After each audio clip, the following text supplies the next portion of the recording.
Hello and welcome to this week's edition of The Olive Tree with me, Julia Fisher, the programme that brings you the news as to what God is doing amongst the believers in Israel today, both Jews and Arabs. My guest today is Botrus Mansour. He's an Israeli Arab and was born in Nazareth.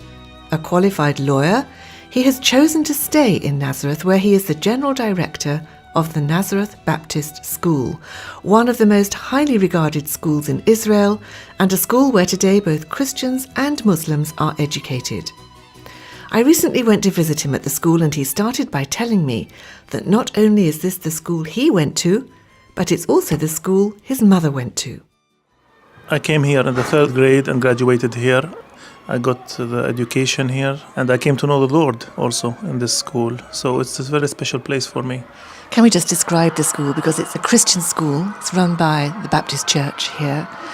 Yet you have 25% of your students are Muslims. So the school was established several years ago. By whom?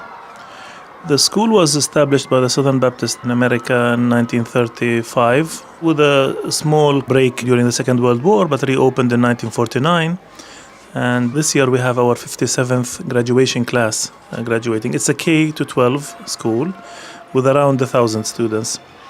It's on a very, very small patch, just 3/4 of an acre. So you're really bursting at the seams. You have 1,000 children here. Must be very challenging.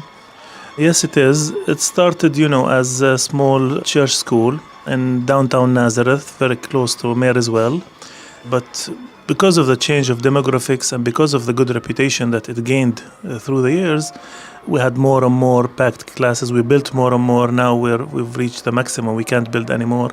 And we have around 800 kids located in these 3/4 of an acre.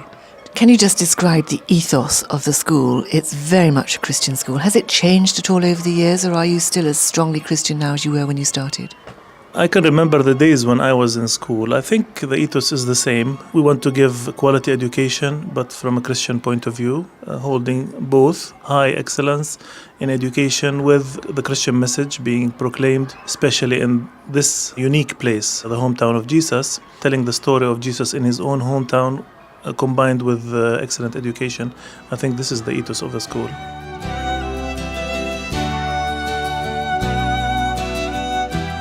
And you say any child can apply to come here. You have a very long waiting list. So people come here because they want to be here. Can you just describe what an average day is? How does the day start? It starts around 8 o'clock with kids coming in, and they enter into classes. Then they have chapel. They have a break also at 10:15. The younger kids finish at 1. The older ones, some stay until 2, 3, some stay until 4. We have a program also in the afternoon for kids, also tutoring of kids with difficulties by older kids. They coach them like older brothers or sisters. And we have chess and we have ping pong and other things that we try to do, although we have limitations and challenges here, but we still want to do extra curriculum programs in the afternoon. Do you have a uniform? Do all the children look the same? Can you tell who are from a Muslim background or who are from a Christian background here? We do have a uniform, and we can't say who's Muslim or who's Christian. The uniform is grey. We want to change it. We're considering changing that because other schools have also adopted the same one. I like it actually, but it's grey. You're in the position where you are steering the future of the school. You're creating the vision for the future. Would you like to just describe what that is? Our vision is to have a larger school, continue in the same route and the same ethos of the school, being able to reach out to more kids, also appealing to evangelical kids from outside Nazareth. We have identified a piece of land in the northern part of Nazareth, and soon we'll be trying to purchase it and relocate the school to the northern part of Nazareth, where there is great access also from neighboring villages and towns, so we can have more evangelical kids coming to the school, and maybe even a college or higher education. We can hear a football match going on outside, and so it's a very lively place. But I also want to talk to you about your other work, because you're a lawyer, and you are involved as well in the evangelical church scene here in Nazareth and in Israel. Now, the number of Arab evangelicals is very, very small. I mean, you're a tiny, tiny minority here, aren't you? Yes, the Arab evangelicals in Israel, that includes all the small groups, is around 5,000. That includes also the kids. This is not baptized grown-ups, but that includes the families, 5,000. So that's a small minority.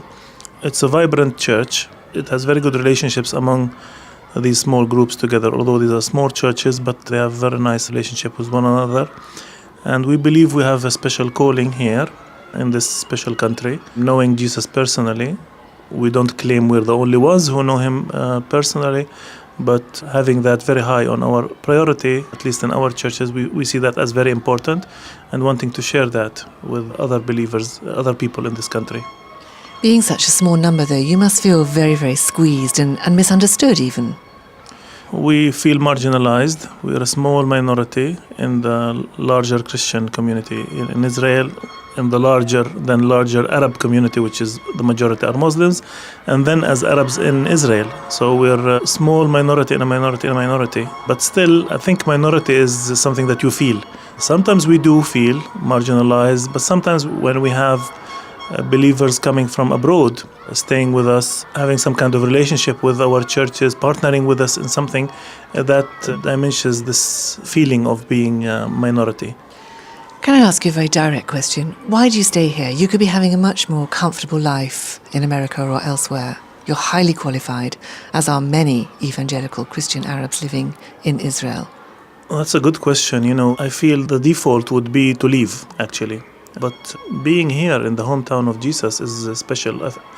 I believe we have a calling here.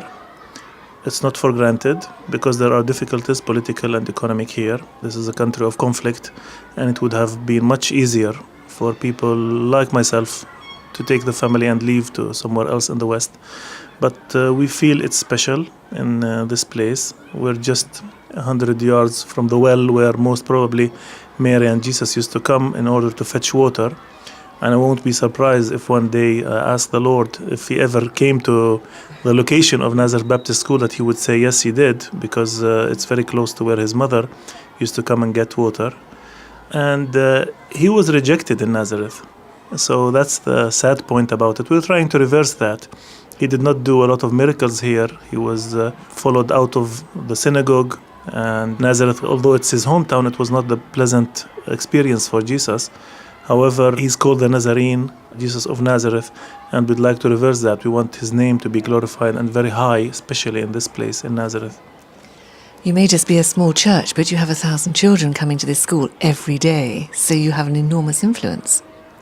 With the grace of God, I can say yes, in the positive. We do have influence. Prominent people from this community, the mayor's girls went to the school. We have good people. With the grace of God, we've had a good name as a result also for evangelicals in general because of the school. So we want to continue that. With all the political pressure in the country at the moment, are you noticing any changes here? Are you going to have to consider changing the way you run the school, or how do you see the future? We got used to lots of new initiatives and talk about settlement and then resolution for the conflict, and then nothing happens. So we become a little bit cynical and quite pessimistic about the future. However, we want to do the day-to-day thing, to be faithful in the day-to-day thing with education, with teaching our kids the best way and equipping them to do their best, equipping them for the future. And the future is in the hands of the Lord, but we're not very optimistic about it in this country, unfortunately.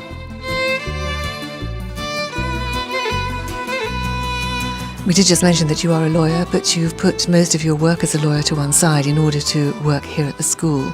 You're also involved in an organisation called Musalaha, which means reconciliation. So you're obviously concerned and passionate about keeping the body of the Church of Messiah here strong, Jewish believers and Arab Christians together. Yes, sure.